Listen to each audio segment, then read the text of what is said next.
the whipped cream in a can, I've definitely done that before where I've shot that and it's delicious and I would do it again. Has anyone ever done that with mayonnaise?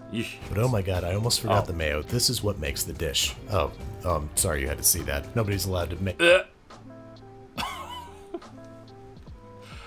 I do not envy you at all. Chef Brian Tsao here, not your typical chef, and today on Pro Chef Reacts, I'm gonna be checking out Binging with Babish, King Size Ultra Krabby Supreme with the works, double batter fried on a stick.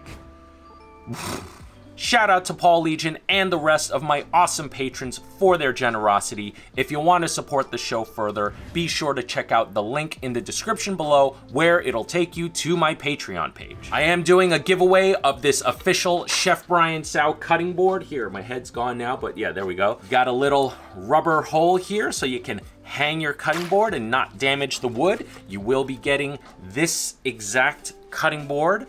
All you need to do to enter yourself in for a chance to win is like, be subscribed, and leave a comment. That simple. I'll announce the winner at the end of the month, so make sure you get on that shit. Binging with Babish needs no introduction. Mega huge channel on YouTube. I absolutely love his content. In fact, I think it's, you know, basically genius what he's done and his presentation and everything. I've watched many of his videos. I haven't watched this one. I am very curious, so let's check it out. Here you go, sir. A king-size ultra Krabby Supreme with the works, double batter fried on a stick. Oof. Thanks, barnacle head. Barnacle head. That has nothing to do with the dish, but it's so funny that something that was just made up for television to be ridiculous, that Binging with Babish is actually attempting to make it. So let's see how he does. You forgot your mayonnaise. Thanks. Look at them. Who doesn't love Spongebob SquarePants? It's disgusting. Oh! Hey, what's up guys? Welcome back to Binging with Babish. We're this week at your behest. Have any of you ever... I've done Ready Whip, not Whippets. You know, the Ready Whip, the whipped cream in a can. I've definitely done that before where I've shot that and it's delicious and I would do it again. Has anyone ever done that with mayonnaise? We're making a quadruple deluxe burger, double batter fried, with extra mayo and served on a stick. So first things first, we gotta make some special sauce. We're starting with equal parts mayo and ketchup. Maybe like a third of a cup of each, and then ideally we want to add relish, but I don't have any, so I'm gonna chop up a pickle very finely. A nice shake of... So, you know, relish is basically chopped up pickle. It'll probably have some spices and sugar, and I think the mass-produced ones will have some corn syrup in it for, you know, texture. Yeah, but if you just chopped up pickles, works totally fine too. Paprika, a little shake of garlic powder, a quarter of a small onion minced finely, and 1 to 2 tablespoons of yellow mustard. Give it a mix with a spoon if you don't want to get your tiny whisk. I mean, that's going to be an awesome sauce right there. And all the components he added are pretty classic. I'm pretty sure all of you either have them at home or have most of these ingredients at home. Some of you may be purists and want just mayonnaise and ketchup, but for me, this is something along the lines of what I would do for a burger if I were to make it for a barbecue party or something like that. Clogged up, taste for seasoning with a single fingertip, cover and refrigerate until ready to use. Now we're onto the burger patties. So he's doing his prep, he's getting stuff staged out, so when it's time for him to assemble the burger, he has all his components ready, he doesn't have to scramble for it. And whenever we're talking about fast food, to me that means smash burgers. So we're rolling all of our ground beef into 2-ounce little meatballs, seasoning with kosher salt. Something I feel strongly about is I actually feel a good burger does not mean a thicker burger. It doesn't need to be this gigantic burger. There was a time where it seemed like everybody was just doing these gigantic burgers, and don't get me wrong, those are delicious too. But for me, what I personally like are thinner patties with a higher fat content, so not super lean, but you know, thinner patties that you sear really hard, but you have multiple of them if you want more meat. And the reason why I like it that way, and I should mention that if I cook a burger with thinner patties, I always cook them well done, or basically medium well, and then by the time you take them off the griddle or the grill, it's gonna be well done. I'll explain why I like to do it this way is because number one, you use a ground beef with a little bit more fat, it's gonna stay juicy no matter what. Number two, by breaking up your burger meat into smaller patties, you are getting more caramelization on the protein, and that is where the flavor is. That is where there's a lot of flavor development. Now, if there was a really good, really high quality beef and you wanted to showcase that, then yeah, sure, use a bigger patty so that you can get a hard sear and still maintain your burger internals to medium rare, to a medium well, whatever it is. But for just a classic burger, thinner patties and many of them is the way to go in my book. So I like that he's going this route. Pepper, and introducing them to a wicked hot cast iron skillet. Lube with vegetable oil and heat over medium high. Cast iron is great. Number one, it retains its heat. So remember, every time you heat up a pan and you throw in a room temperature or cold product, you are cooling the pan. So that means the pan has to come back up to temp. But something that's a thick gauge metal, or in this case, a cast iron pan, is always a very, very thick cast. That's why it's called cast iron. They cast it in a mold. They are very heavy, they are thick, and they will retain their heat very well. So that is the type of vessel you want to use to make sure you get that nice, hard, crispy sear on your burger patty. Wisps of smoke arise off the surface of the cooktop. Insert meatballs into the situation and squash flat with a stiff, cold metal spatula with leverage assistance from a rolling pin. Squash them flat, wait till they are deeply brown. You can see, I hate doing this inside my home kitchen because you can look at all those dots. That's all grease and juice from the burger that just fucking gets everywhere. Drives me nuts for my home. You know, when I'm working at a restaurant, that's a different story. I have cooks and dishwashers to fix that. Put on one side, flip, and cook for like 30 more seconds tops before topping with cheese. Great. Okay, great. So he's stacking it high. You can see each pat. Look, those patties are clearly well done, but you can see how juicy they are. And he's putting cheese in between. You're not going to have a moisture issue, but he's getting, my mouse cursor brings that thing up, but you can see on the patty, there's that nice crispy caramelization on there. That's where that real nice flavor comes in. Removing from the heat. I know these burgers are a little small. I meant for this to be a practice round, but it came out so good I decided to roll with it. I mean, that looks delicious as hell for a practice round. These are deluxe burgers, which means lettuce, tomato, pickle, onion, and of course a generous smear of our special sauce. Yes, and heavy on the sauce, baby. I like your style. Based off its height alone, I'm guessing that it was a quad burger, so we're stacking 2 more patties on there atop a secondary bun, loading up with all the right... I'm getting so hungry watching this. Toppings and slathering our top bun with sauce. And there you have it, a serviceable fast food burger that's relatively healthy. If I were to make a burger, actually that's definitely something I would put together for myself. But 4 patties, so again, each one of those patties are 2 ounces, so that's 8 ounces of meat pre-cook weight.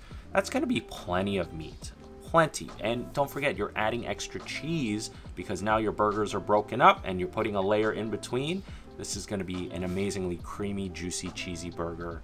Oh, compared to the one that we're about to make. For our deep frying batter, we are combining half a cup of cornstarch, half a cup of all-purpose flour, a teaspoon of baking powder, a teaspoon of kosher salt, 3/4 of a cup of lager, and a 1/4 cup of vodka in a large bowl, whisking. Okay, so the vodka, I'm not sure what's the culinary reason for that. I've seen this before in batters, and I've heard of it before. I've never done it myself. If you know what is the culinary purpose for adding in the vodka, let me know. I heard the reasoning in the past before. I genuinely don't remember. If I were to make a batter, he did everything right in my eyes. He's got the flour, he's got beer, which the beer is gonna help aerate it and also flavor it. When you cook the batter, the alcohol cooks out, so you can, you can feed it to kids, and you won't have to worry about consuming alcohol in that situation because, like I said, the alcohol will be cooked out.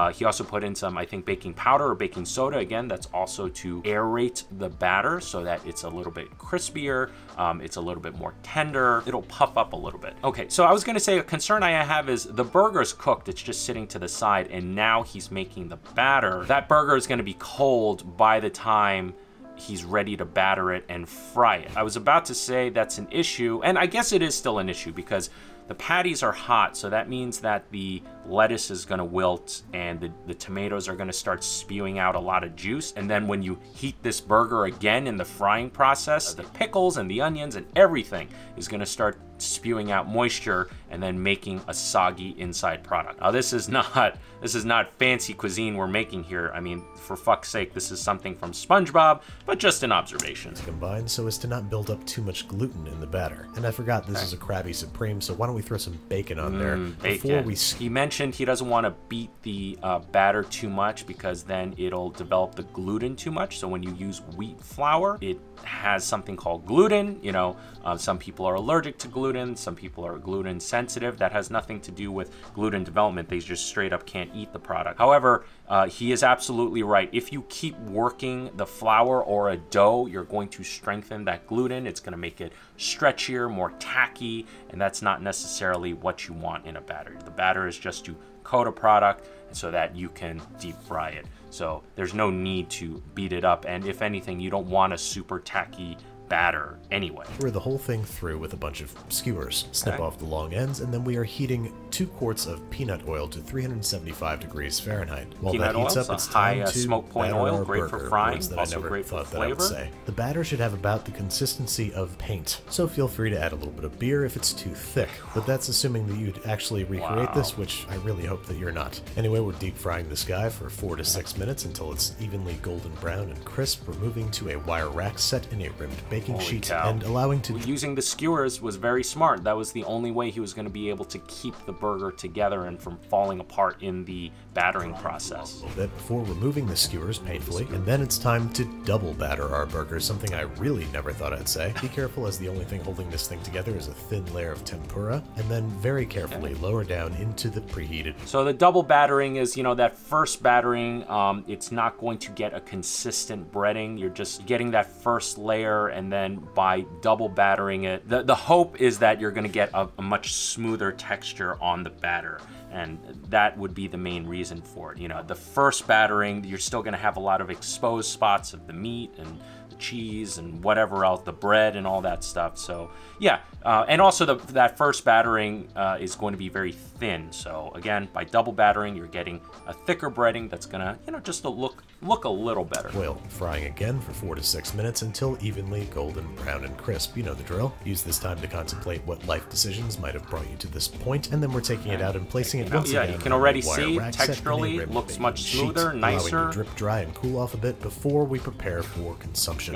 This guy's normally served on a stick, and this is all I've got, so I don't know. There you go. But I don't know about you guys, I'm way more interested in the cross-section than I am eating this on a stick. We haven't had a good cross-section in a while. Wow, look at that. That is crazy. You know, my only complaint would be that, you know, the pickles are all wilted, the onions are all wilted, which is okay. Some people don't mind, you know, wilted onion. Maybe that may even be more desirable for you, but wow, that is crazy. That looks super cool too. Choice one. It's oddly beautiful in a way, but as usual, it all comes down to taste, and I'm really super embarrassed to say this was really good. I mean, it's a deep-fried, double-battered quadruple cheeseburger. How bad can it be? But oh my god, I almost forgot the mayo. Fuck. This is what makes the dish. Oh, sorry you had to see that. Nobody's allowed to make... I do not envy you at all. Holy cow, I can't believe you did that shit. Just ew.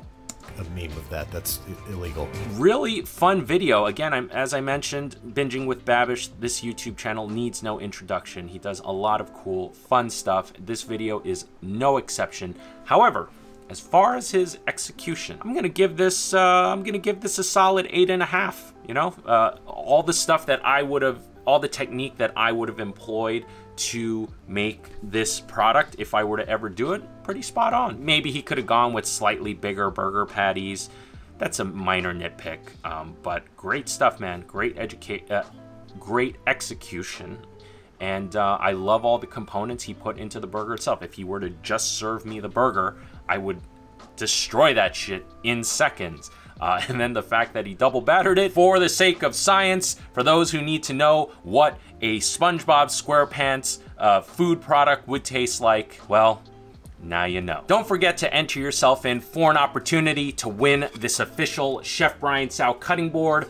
All you need to do is like, be subscribed, leave a comment. I pick the winner at the end of the month. And with that said, hope you had fun. And this is Chef Brian Tsao, not your typical chef. And I'll see you really soon.